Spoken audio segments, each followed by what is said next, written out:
All right, y'all. So today we're going to be talking about why money inherently is not evil and why it is not the root of all evil.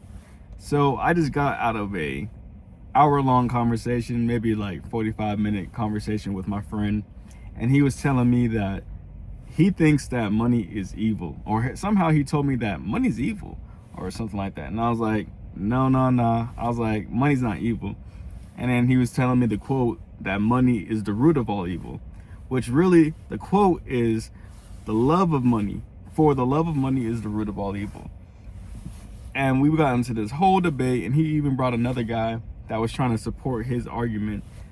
Basically, my friend was saying that money can be evil because people can do evil things for money.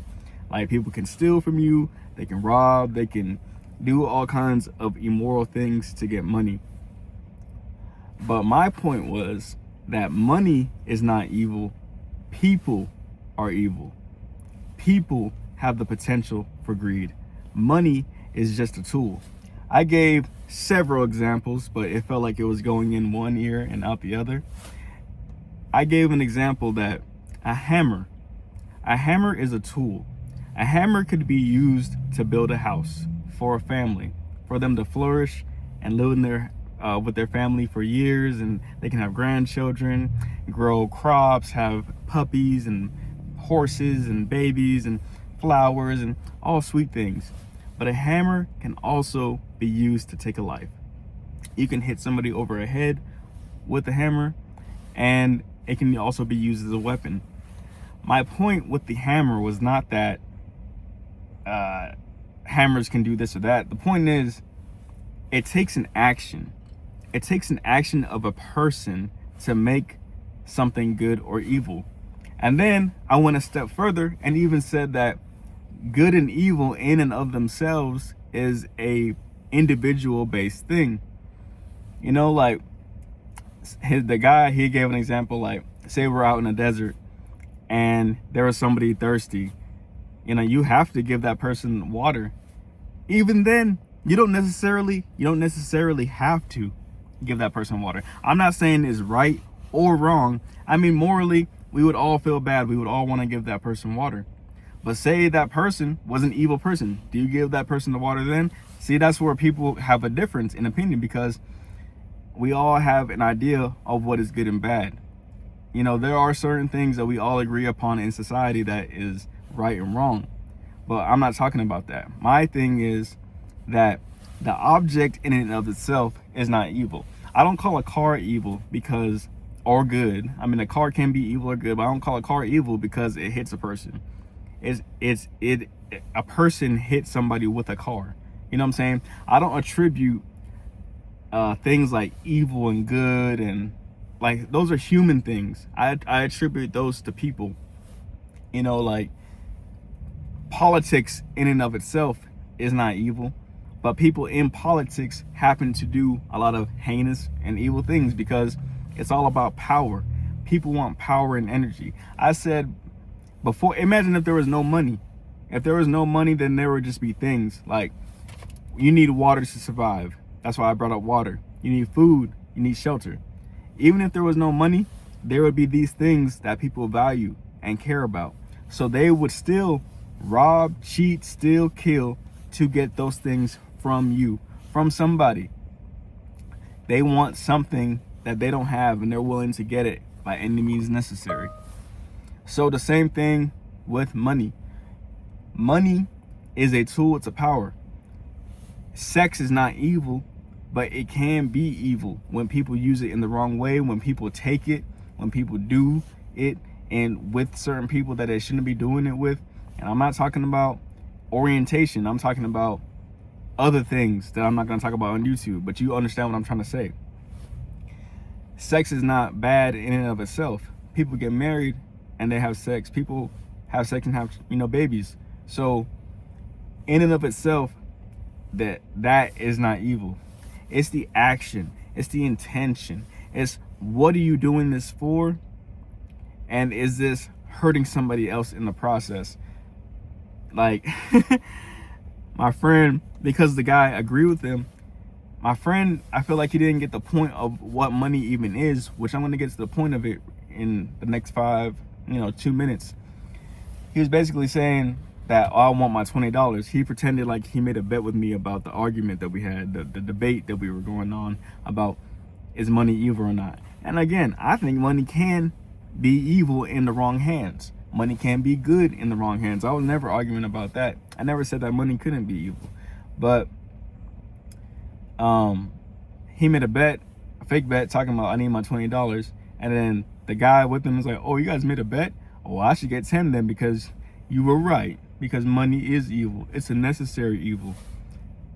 Again, that's like saying cars are a necessary evil. The internet can be used for so much evil, but it can be used for so much good. AI, like I was talking about AI in and of itself is not evil, but it can be used for evil. It's just a tool.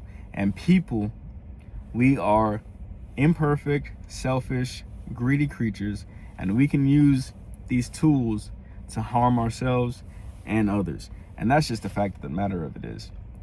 Now, I'm going to reiterate what money is at its most basic level, and we're going to say it so simply that hopefully even a 5-year-old can understand.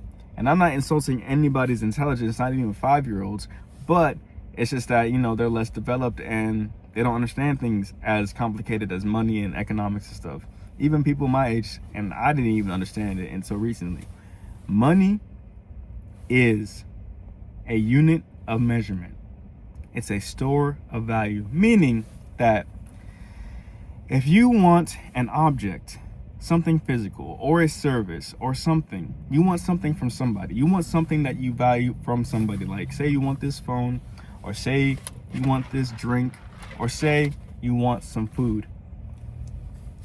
You need something that you can give to this person that is of value, that exchanges that measurement of energy, of value of that item. Say back in the day, we used to use the barter system, which is like, if I have 4 chickens, I'll trade you that for a burger.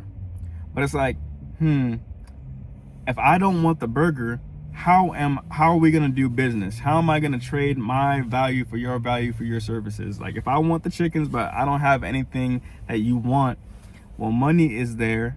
Gold was a thing, but money is there to exchange value between people. It's basically an idea. All it is just an idea that we are putting into the physical world to represent something that we can't physically see, but we know that it's there. It's just keeping account of it. That's why we have numbers on it. That's why it says 100. This is 100 units of value. Basically, that's all it is. It's just, this is 100 units of value. So if I want electricity, the electricity company probably doesn't want chickens. They probably don't want nothing that I can give them. So we had made an idea of what the value of a certain amount of electricity is, and that's money. And we give each other that. And it just happens to be in a paper form. Even if it wasn't in a paper form, even if we said, say that I want to use gold, or say we want to use water. Say water is the new currency. Okay, how much water do you get for this? How much water do you give for this? It's a unit of measurement. If I just gave you a swimming pool amount of water for the same amount of things, say if I gave you a swimming pool amount of water for 1 chicken. I keep on going back to chickens because it's easy. But if I gave you a swimming pool amount of water for a chicken, that's a lot of water. If I gave you a cup for a chicken, is that fair? No, we have to make a unit of measurement. So maybe a cup is worth a chicken. So that means a swimming pool amount of water would be like 20 chickens or 200 chickens. That's all I'm saying, is that money is a unit of measurement. It's an idea that stores the value that we want to give to each other. Now, I will agree that the way money is handled, the action of the way that money is handled in my country and other countries, can be considered evil, because Inflation, I believe that is because of people's greed, because people borrow money, people borrow value that they don't have. People spend that value that they don't have, which causes this to become worth less. Maybe you used to be able to buy a car with this. Now you can't even buy the wheel with it. You get what I'm saying? Is that people's greed causes this to be worth less, and it causes the value of things to go down because these are worthless. Like, it's the same effect that we want from the thing, but we have to use more units to get what we want. Understand? It's just an idea. That's all it is. We don't have a perfect system with this. I could say the system's probably evil. The system's probably super evil. But the unit itself, like this dollar, it's nothing. It's neutral. It can give me a paper cut, or I can spend it and it could get me meal. It could give me the meal for my week. You know what I'm saying? Meals for my week. So that's all I'm breaking it down, is that money in and of itself is not evil. Just like any object, service, any system, not inherently is it evil. It's only when we have humans that can perceive good and evil and do acts that can be considered evil or good. And again, it all depends on your society. It all depends on your upbringing. It all depends on the collective agreement on what good and evil are, because it's different for every culture, it's different for every household, and it's different for every individual on what good and evil are. So I hope that you guys enjoyed my TED Talk and understand where I'm coming from, or as far as when I'm saying that money in and of itself is not evil. So I hope you guys have a great rest of your day, and I'll talk to you guys next time. Peace.